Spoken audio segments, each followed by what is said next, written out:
Bismillahirrahmanirrahim. Assalamu alaikum. I'm Irfan Hussain and I'm here with another video lecture of our course of comparative literature. Our today's topic is the principles of the study of comparative literature. In this under this topic, we will study 10 principles of the studying of comparative literature, and this is the first part of that lecture. And in this part we will discuss and understand 5 principles of comparative literature study, and in the second part we will study the rest of the 5 principles. Let us have a recap. What is comparative literature? Comparative literature involves the study of text across cultures, that it is interdisciplinary, and that it is connected with patterns of connection in literatures across both time and space. We already have discussed it in our previous lectures. Still you have questions, you may ask me. Well, let us go through a remark of Henry Remarque, what he says, and that will help you to understand the principles of comparative literature study. What he says: comparative literature is the study of literature beyond the confines of one particular country. The first thing, that this literature, this study of comparative literature is not limited or confined within one country. And the study of relationship between literatures on one hand and other areas of knowledge and belief. So it is not only the comparison of literature with literature only, but also it may be comparison of literature with other areas of study. What they can be, this can be various arts like painting, sculpture, architecture, music, philosophy, history, the social sciences, religion, etc. All these things can be compared with comparative literature. In brief, it is a comparison of one literature with another or others, and a comparison of literature with other spheres of human expression. So he concluded his statement with saying that it is a comparison of literature with literature of other people, not of necessarily your culture, your country, your region, and also this is the comparison of literature with other forms of human experiences, other forms of human arts and branches of knowledge. These 1 principles that we are going to study were given by Stephen Topso-Dzepanik.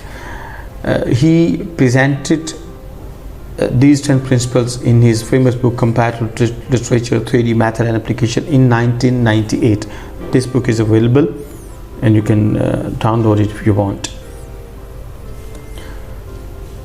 And now we will go through these principles. The first principle, it is not the what, but rather the how.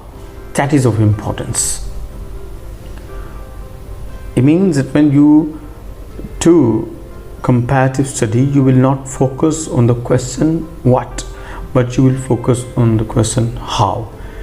And my students who have done kind of research, they know that we always prefer to start our research question with how. Why? Because this means that it is method that is of crucial importance in comparative literature. Method is more important than the what and content. So methodology is more important. What kind of methodology do you adopt? And we will in our coming classes, coming lectures, we will discuss various methodologies that can be used for study of comparative literature. Second one is to move and to dialogue between cultures, languages, literatures and disciplines. This is what we have just a few seconds discussed in the statement of Mark, that it is not study within only one culture, within only one language, within not only within only one kind of literature, and not even within only one discipline, but it is across the cultures, across the languages, across the literatures and across the disciplines of human knowledge. Third principle, the necessity for the comparatist to acquire in-depth grounding in several languages and literatures as well as other disciplines before further in-depth study of theory and methodology. So if one wants to study comparative literature and if one wants to study the methodology of comparative literature, it is necessary to have in-depth knowledge of various languages and literature. For example, if we are the learners of Pakistan, we have at least one mother tongue with us. That is our native language. That may be Punjabi, maybe Balochi, maybe Sindhi, maybe Pashto, and many other languages. And the second one is our lingua franca, that is Urdu. And the third one that we are studying here, that is English. So when you are doing that comparison, you need to know at least 2 or 3 languages. And luckily, we are people who are multilingual and who already have the knowledge of these various languages. So that will be helpful.